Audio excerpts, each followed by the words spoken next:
বিশ্ববিখ্যাত কৌতুক অভিনেতা চার্লি চ্যাপলিন একবার একটা প্রতিযোগিতায় অংশ নিয়ে চতুর্থ স্থান অর্জন করে। সেই প্রতিযোগিতার বিষয়বস্তু ছিল খুবই অদ্ভুত। প্রতিযোগিতার বিষয়বস্তু ছিল চার্লি চ্যাপলিনের মতো অভিনয় করতে হবে, অর্থাৎ চার্লি চ্যাপলিনকে মিমিক্রি করতে হবে।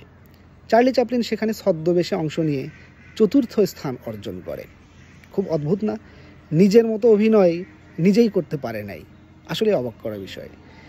ঠিক একই রকম আরেকটা ঘটনা 2018 সালে আমেরিকার জর্জ ওয়াশিংটন বিশ্ববিদ্যালয় একটা গবেষণা চালায় 208টি দেশের মধ্যে। গবেষণার বিষয়বস্তু ছিল এই 208টা দেশের মধ্যে কোন দেশ সবচেয়ে বেশি ইসলামিক মূল্যবোধ মেনে চলে। আশ্চর্যজনকভাবে সেখানে প্রথম স্থান অর্জন করে আয়ারল্যান্ড। আরও আশ্চর্যের বিষয় হচ্ছে প্রথম 10টি দেশের মধ্যে মুসলিম কোনো দেশ সুযোগ পায়নি। প্রথম 10টি দেশই অমুসলিম দেশ। অনেকগুলো তো একেবারে নাস্তিক প্রধান দেশ এই জায়গাগুলো দখল করে নেয়। এর কারণ কি?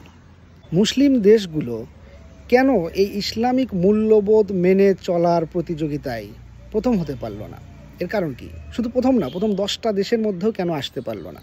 এর কারণ কি হতে পারে?